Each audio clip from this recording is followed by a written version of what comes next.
पिछले वीडियो में हमने भ्रूणकोश की संरचना, भ्रूणकोश का परिवर्धन और भ्रूणकोश में संचित पोषण के बारे में या खाद्य पदार्थ के बारे में हमने पढ़ा था।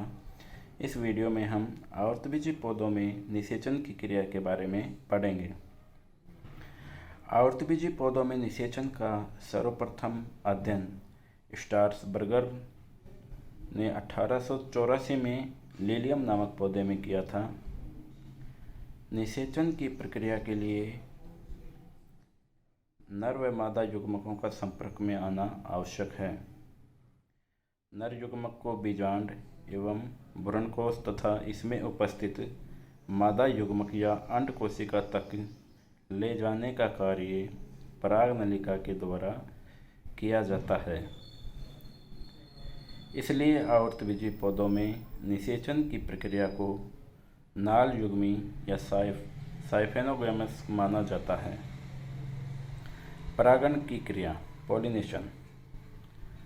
पराग कणों के परागकोश से उसी पुष्प या अन्य पुष्प की वर्तिकाग्र पर स्थानांतरण की प्रक्रिया को परागण कहते हैं।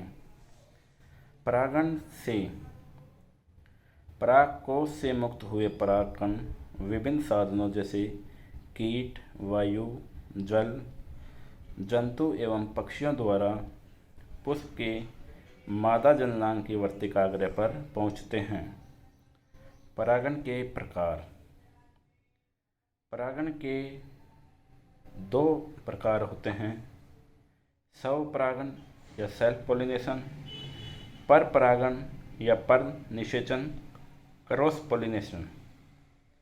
स्वपरागण फिर दो टाइप का होता है, ऑटोगेमी और या स्वयुग्मन या सजात पुष्पी। पर परागण को पर निषेचन, जीनोगेमी या संकरता के रूप में व्यक्त किया जाता है।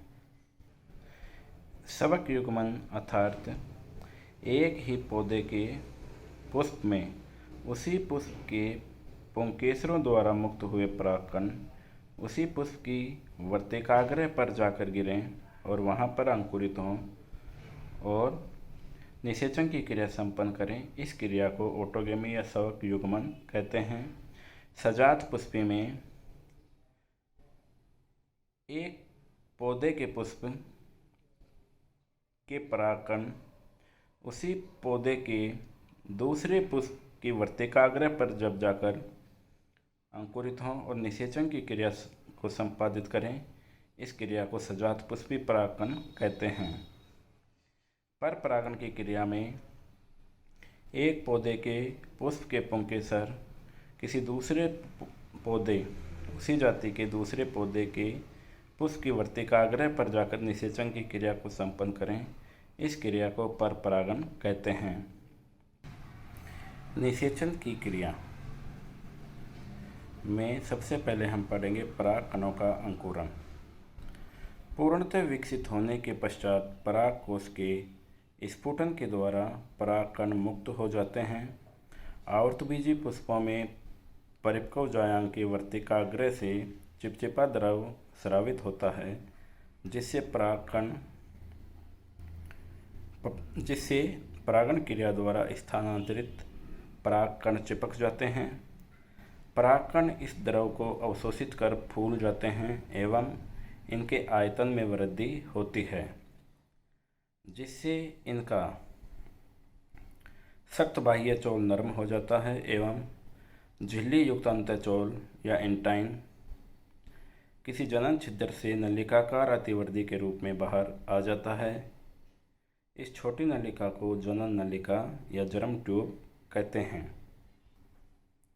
बाद में यही नलिका आगे वृद्धि कर पराग नलिका या पोलन ट्यूब बनाती है। वृद्धिशील पराग नलिका में आगे नलिका कोशिका एवं इसके पीछे जनन कोशिका के विभाजन से निर्मित दो नर युग्मक पाए जाते हैं। वर्तिकाग्र पर पहुंचने के बाद परागकण के अंकुरण अर्थात जनन नलिका के विकास में जो समय लगता है उसे अंकुरण काल कहते हैं।